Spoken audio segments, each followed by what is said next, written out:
नमो नमः। आज हम शिवराज विजय का 12वां गद्यांश पढ़ेंगे। इस गद्यांश में ब्रह्मचारी गुरु योगीराज को बता रहे हैं कि किस तरह से उन्होंने यवन से भयभीत जो कन्या थी उन्होंने उसको किस तरह से प्राप्त किया था। इससे पहले वाला गद्यांश में हमने पढ़ा था जब योगीराज ब्रह्मचारी गुरु से उस कन्या के बारे में पूछते हैं कि यह कहाँ से आई है, आपने इसको कैसे प्राप्त किया, तो ब्रह्मचारी गुरु योगीराज को सारा वृतांत बता रहे हैं। मैं गद्यांश का वाचन करता हूँ, आप ध्यान से सुनिए। तत्क्षणेव च कुत इदं किमिदमिति दृश्यतां ज्ञायताम् इत्यादिदस्य छात्रेषु विश्रेष्टु क्षणान्तरं छात्रेण एकेन भयभीता सवेगम्य अत्युष्णं दीर्घं निश्वति मिग्रीव व्याघ्र आग्रता अश्रुप्रभावे शनाता शेवपतुः कन्ये एका अंगे निधाय शमानिता चिरा अन्वेषानापि च तस्या सहचरी सहचरो वाहन प्राप्तः ताम च चंद्रकलेव निर्मितां नवनीतिनरेव रचितां मर्णालघोरीं कंदुकोरकाग अग्रदितं क्षोभ रुदितम् अवलोक्यम् अस्मार अभिरपि न पालितुं निरोध्वं नयन वाष्पाणि।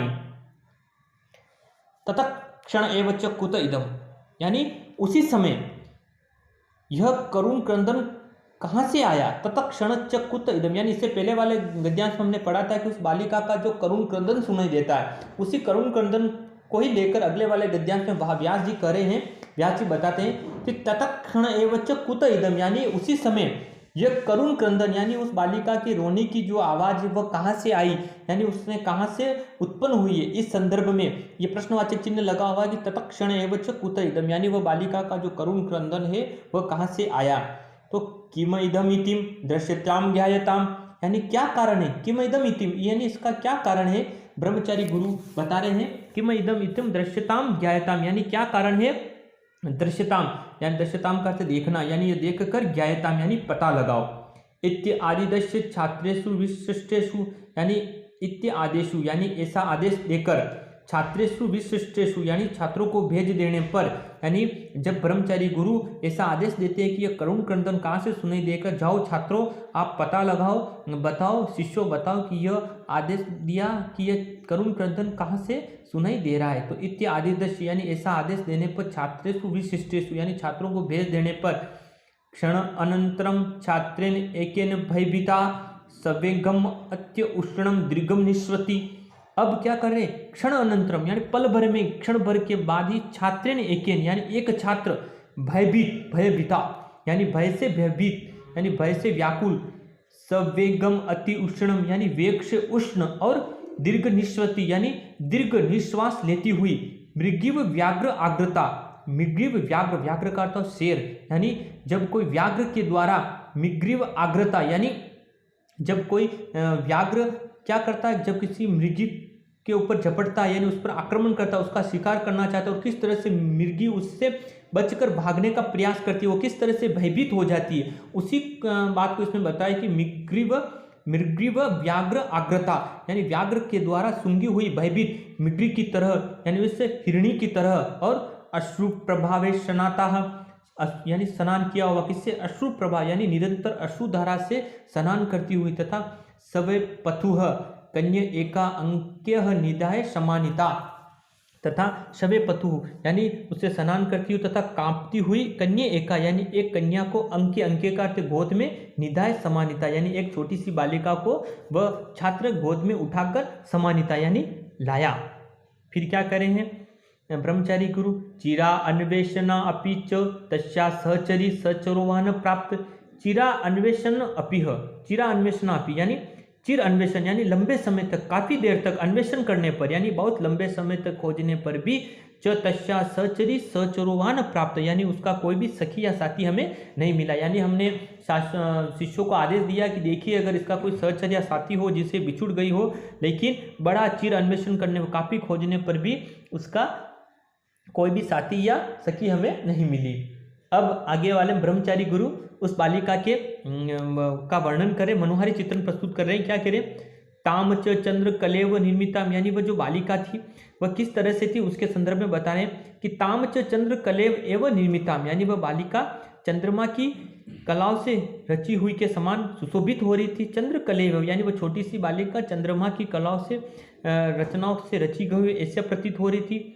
नवनीति है ना, नवनीत शब्द यहाँ पर मक्खन के लिए आया।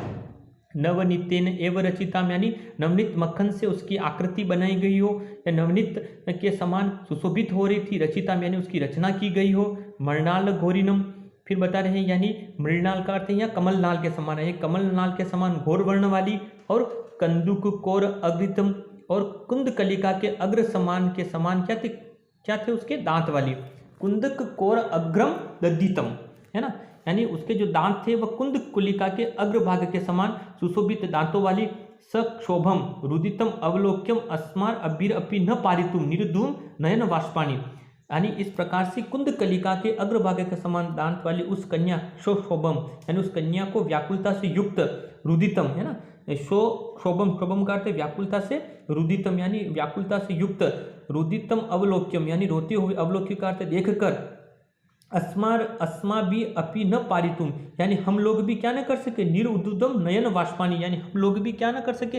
निरुद्धम यानी नहीं रोक सके। नयन वाष्पानी यानी अपने आंसुओं को नहीं रोक सके। ने का तात्पर्य कि वह बालिका इतनी भयभीत हो गई थी, इतने आंसुओं का प्रवाह होकर व्याकुल हो रही थी कि उसके करुण क्रदन को सुनकर हम सारे आश्रमवासी भी क्या न कर सके, अपने आंसुओं को नहीं रोक सके। क्योंकि हमारे अंदर भी मानवीय गुणों से सरोबार होने के कारण, मानवता के गुणों से युक्त हो जाने के कारण उसके दुख को देखकर, उसके बिछुड़ जाने से हमने देखा कि वह कहीं न कहीं से अपने सहचर या सहचरी से बिछुड़ गई है। इस तरह से उसकी बड़ी दयनीय अवस्था को देखकर हम सभी आश्रमवासी भी क्या हो गए, अपने आंसुओं को नहीं रोक पाए। इस प्रकार इस गद्यांश में व्यास जी ने मानवीय संवेदनाओं का बड़ा ही सजीव चित्रण प्रस्तुत किया कि किस तरह से किसी एक मानव के दुख को देखकर दूसरा मानव किस तरह से पीड़ित हो जाता है, किस तरह से उसकी आत्मा दुखी हो जाती है, इसको उल्लेखित करने का प्रयास किया है।